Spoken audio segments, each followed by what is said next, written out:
Back to the 2014 North American LCS Spring Split. We're going to dive right into our next match, Team Solo Mid versus Team Coast. Now, to help us get ready, we're joined by TSM's owner and coach, Reginald. Welcome. Thank you for joining us. Thank you so much. So we're going to have a two-person interview with Alex Penn. Unfortunately, he was under the weather. And I know that your team's actually been having some health issues as well. How's that affected you guys? It was really bad at one point. I thought they were just going to go into the season and have a terrible record, but somehow a miracle happened, Van. We're 11-1 right now.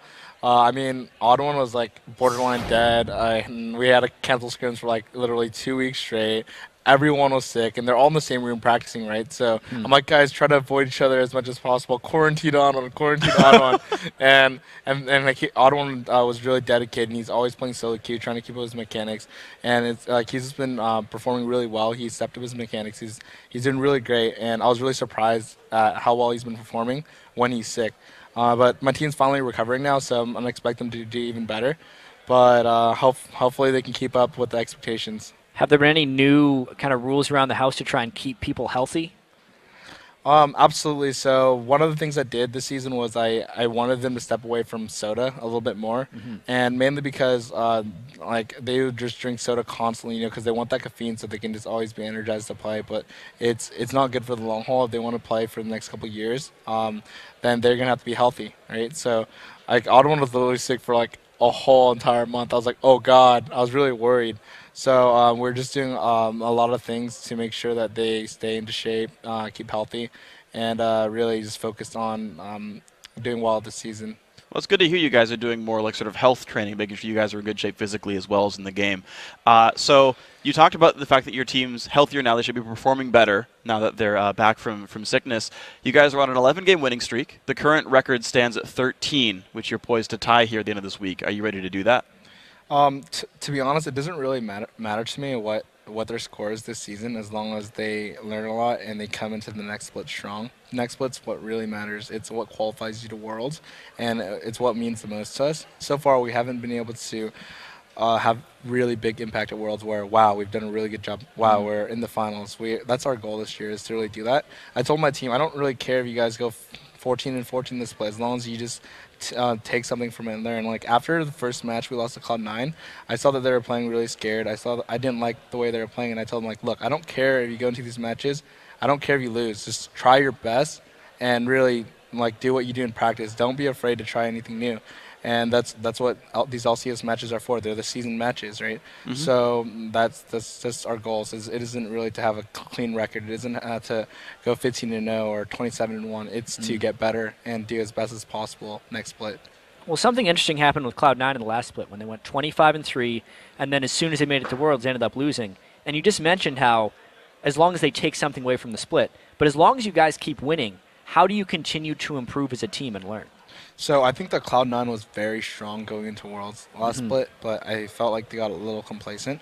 Cloud9 was just dumpstering everyone in scrims in Worlds, and I think the biggest thing was Worlds is a really big educational experience. Going into groups alone and playing all these great teams for several matches makes you even better. Like when you're playing against Faker, when you're playing against like IG or what was it? Cool. OMG's middle. OMG's cool. He was really good, and there's a lot to learn. So after you get out of group stage, you're just instantly a lot better.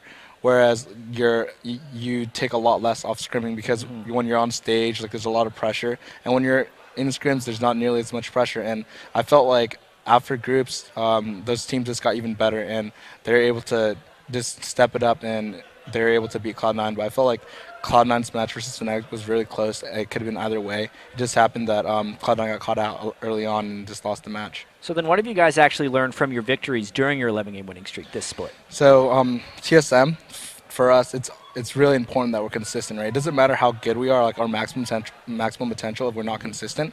Like our previous record, spring split and summer split last season was really rough. Like we were 14-14. We managed to go up to first. We managed to get up to second, but it wasn't consistent. And what you need is consistency if you want to do well at Worlds. You need to be able to get out of groups. You need to be able to win most of your matches and get to the finals. We haven't been consistent, so we're working on consistency, and that's the most important. Okay, well then speaking of consistency, let's get ourselves back into the game at hand here. You've got Team Coast in front of you. They're on a 2-0 winning record so far, or winning streak, I should say. And the top lane is a lane I want to focus on right now. Dyrus, who went to Worlds, had a great experience, and is, of course, a star for you guys. And Zion Spartan, who was last week's MVP and put up huge performances. How do you feel about these two players coming in? So, Dyrus is a very consistent player. He generally plays really well. Sometimes he doesn't play nearly as well under pressure, but overall he's a great player. He always does decent. For Zion, he's very swingy, and what I mean by that is he either does really well or terrible. And in my opinion, Zion has very, like, I don't want to use the word potential because CLG is always using it, but Zion has a lot of potential. He could be a really good player, but the biggest problem with Zion is that he just plays too aggressive. He doesn't take risk analysis where, like, he would just play completely ham, and if he gets caught, he's gonna lose his team the game.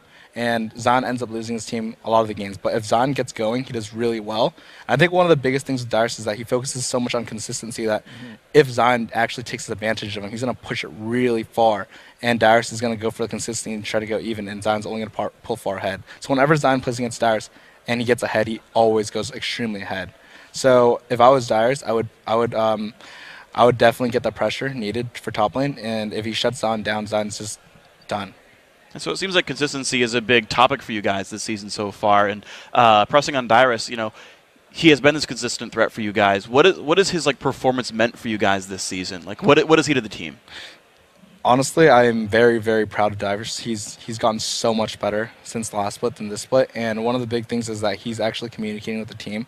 Before, Dyrus is very quiet. He doesn't share. We've always been trying to get him to communicate, and he's just had a huge step up. I've had talks with each player every single week to work on their weaknesses, and overall, Dyrus has improved so much. Like, if you see his teleports in the crucial games, like, he's done some crucial teleports where it's game-changing, where we've got Baron, we've won games, he's gotten many towers, and we've gotten many kills because of his plays. And last season, that was something that he wasn't able to do. But this season, he is a huge step up. He's able to contribute to the team. He's able to contribute to them on a strategy basis, on a gameplay basis.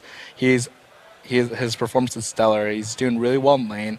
He's just a really good player, and he's only getting better right now. So I'm really proud of him, and I think that if Auto pressures top lane right this game, we're just gonna stomp coast. Yeah, I've heard also a lot of teams talk about their way of practicing and preparing, saying that Dyrus has improved a lot. Some teams balance a lot of solo queue play with scrim time. How does the time distribution go on Team Solo Mid? So it varies depending on what's happening in the patch. I generally focus on a lot of the strategy with the team. I point them in the direction they go. Do you set the practice schedule as well? So I was helping them with the practice schedule. So before we're only doing scrims, and that wasn't working. How it works with TSM is that I have a weekly meeting with each player individually to go through the problems. So basically, because it's really stressful when a lot of players have problems with each other, and they don't want to handle the social aspect of, like, I really don't like this, right? Because they don't want to create that individual problem where they have a problem against the player. So what would happen is I have a meeting with each player individually. I talk to them. I talk about it. I listen to all their problems, and then with all the for all the players that I do have problems, I go to them and talk to them like, hey, this is better for the team. You need to change this, change this, change this. And it's been very helpful for us. We've been constantly getting more consistent and better. And that's how we've been doing things. In terms of solo queue, we generally have more solo queue now. We play solo queue on Monday, and we try to have 2 hours of solo queue every single day because it's really important to just pick up the new strategies. If you're not able to play, at least know the counter, right? So you know how to deal with it, because we totally didn't expect Cloud9 to blow that team with the first game, and we totally got cheesed. So it's really important for us to just broaden our knowledge. Speaking of broadening, are we going to see your players sort of branch out into doing some wildly different things? For example, Bjergsen, huge in Assassins. Are we going to see him play sort of the more consistent, supportive role? Are we going to see Dyrus play Assassin in the top lane? Like, anything you guys are trying out? So one of the biggest problems, right, is there's 2 types of teams. There's teams that are innovative, and there's teams that pick up things really fast. Our goal is to be really strong in the current meta instead of innovating, because instead of spending a lot of your time innovating, we focus on being really strong with the meta. Like, for example, if you look at Coast, right? Coast has been doing very poorly for the last 2 splits. Why? They have all strong individual players, but they just try too hard to be hipster. They always try too hard to pull out these new champions when their basics just aren't good. They're not consistent. They're not strong at the current meta. Why are you trying to innovate when you're not even good at the current meta yet? Like if you look at M5 for example, they are strong. So they have the ability to spend extra time to innovate. Like Diamond, he's a really good player. He can play every single jungle, so he has the time to innovate. Whereas other teams, they spend so much time trying to find a new jungle when they can't even play the strongest champions in that meta. And that is not something you should do when you're a pro. You should be literally trying your best to get good at what's really good instead of trying to pick up something new to avoid practicing the champion that's OP. Yeah, final question for you here. It might be kind of a tough one, but you guys have so much self-improvement and kind of looking back right now. Currently, what do you think the biggest obstacle TSM has to overcome? Biggest obstacle. So, I mean, there's so many, man. Like, on a world stage, on an LCS stage, I think that CLG is going to be a very top contender. They've been really strong.